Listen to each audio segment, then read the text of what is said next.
나는 위축되고 자신감 없는 아이들을 특별히 사랑한다. 내게 위축된 아이 한 명이 들어왔다. 그 아이는 자신감이 없어 보였고 자존감도 낮아 보였다. 나는 그 아이를 어떻게 하면 격려해주고 기운나게 해줄까 고민하다가 네가 좋아하는 물건이 있니? 내가 그 물건을 주고 싶거든 라고 물어보았다. 그 애는 워터볼이라고 이야기했다. 나는 내 주변에 워터볼이 어디서 파는지 알아보았다. 파는 곳이 많지 않아 몇 시간 동안 찾아 헤매다가 결국 나는 워터볼을 발견했고 워터볼을 가지고 왔다. 그리고 아이에게 이곳이 마음에 드니? 라고 물어보았다. 아이는 배 모양이나 판다가 있는 걸 원했지만 내가 사온 것도 마음에 든다고 하였다. 나의 작은 선물이 그에게 동기부여가 되어줄지 그 아이의 자존감을 조금이라도 높여줄지는 모른다. 중요한 것은 나는 직업으로 그 아이를 가르친 것이 아니라 내가 갖고 있는 사랑으로 가르치려고 한다는 것이다.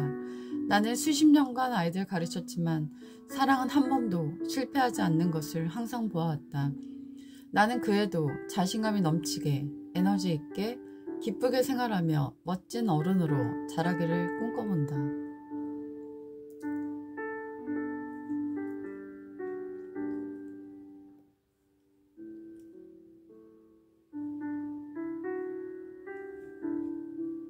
불면의 밤을 보내는 그대에게 현대인들의 고통은 불면증이 아닌가 싶다. 왜 많은 사람들이 잠을 자지 못하는 것일까? 잘 사는 미국에서 가장 많이 만들어낸 것이 수면제라고 한다. 왜 많은 사람들이, 그것도 잘 사는 사람들이 수면제를 먹어야 할 만큼 잠을 못 자고 있는 것일까? 나는 잠은 선물이라고 생각한다. 마음의 소용돌이 침이 없이 어떤 고민과 갈등과 염려가 없이 고요한 상태가 있을 때 잠은 잘 잘 수 있을 거라고 생각한다. 자신의 무거운 짐을 맡기지 않으면 잠을 잘 잘 수가 없다. 그리고 좋은 음식, 편안한 음식, 때에 맞는 음식을 잘 먹는 좋은 습관을 가지지 않는다면 잠을 잘 잘 수가 없다. 잠은 생각의 문제와 생활 패턴의 문제를 해결하지 않으면 양질의 잠을 잘 수가 없다.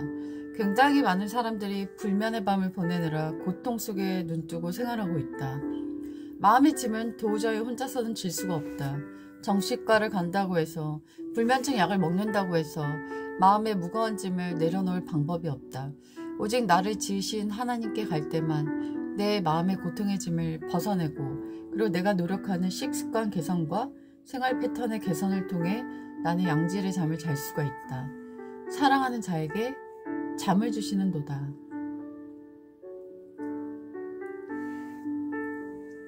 꽂히기 전에 우리들 모두 다 어떤 곳에 꽂히는 것이 있을 것이다. 나는 한동안 정치에 꽂혀서 정치에 관련된 책도 읽고 100분 토론도 듣고 정치적인 것에 올인해서 아침부터 밤까지 들은 적이 있다. 정치에 꽂히면서 들었던 생각이 어떤 사람의 말과 행동이 꼭 들리는 대로만은 아니다. 뭔가 다른 숨은 의도가 있을 것이다. 이런 생각이 내게 든 것 같다. 우리가 어떤 비유를 할 때 교활한 정치인 이런 말을 쓰는 경우가 있는데 정치인들은 그만큼 겉과 속이 다르고 그의 의도를 많이 숨긴 채 행동하는 경우가 많기 때문이다. 우리가 어떤 단체에서 어떤 사람의 행동이 좋지 않을 때 그가 그곳에서 정치를 했다, 정치질을 했다 이런 식으로 표현하는 것도 듣곤 한다. 그 말의 뜻은 그만큼 정치인들은 권무술수에 능하고 내로남불을 많이 하기 때문에 그들의 행동이 그 사람의 생각을 반영한 것이 아닐 수도 있기 때문이다.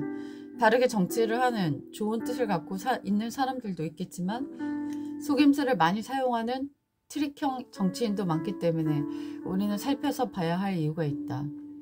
두 번째로 내가 꽂혔던 것은 바느질이었는데 그냥 평범한 천들의 옷을 변신되어주는 그 과정을 통해 나는 무한한 창조성의 기쁨을 느끼곤 했다.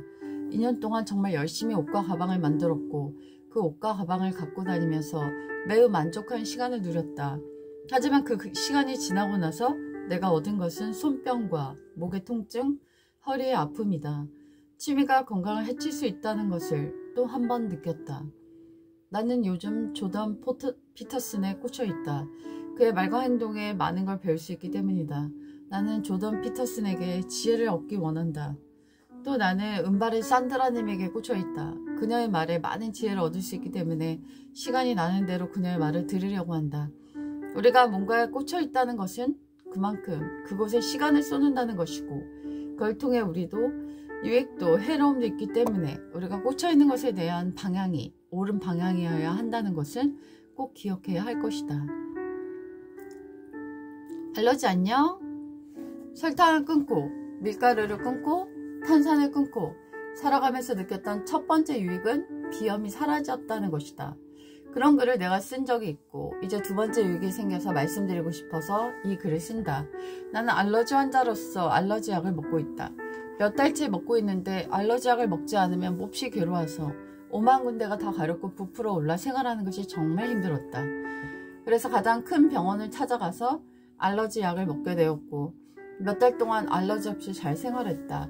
그런데 건강한 음식을 먹고서도 알러지 약을 먹을 필요는 없을 것 같아서 일주일 전부터 단약을 하고 있다. 평생을 괴롭히던 알러지는 일주일 동안 잊지 않았다. 하지만 하루 정도 외식을 하고 왔을 때 그때는 알러지가 일어나 어쩔 수 없이 그날만 약을 먹었다. 식당에서 우연히 옆 테이블에서 하는 말이 들렸다. 돼지고기 알러지가 있어서 밥을 먹으러 오기 전에 미리 약을 먹고 왔다는 것이었다. 사람들도 많이 알러지로 고통당하고 있다는 것을 알게 되었다.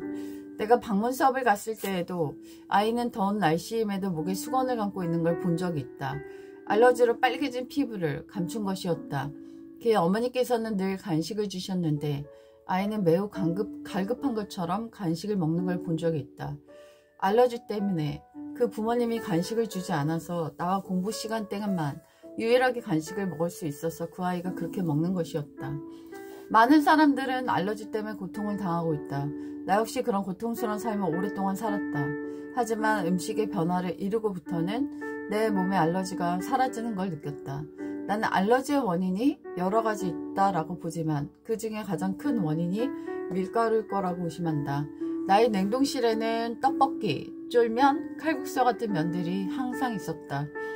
그리고 점심마다 그런 것을 요리해서 먹곤 했다. 그런데 음식이 바뀌면서 밀가루 종류의 면류를 거의 없앴다. 그리고서 알러지 없이 생활하고 있다.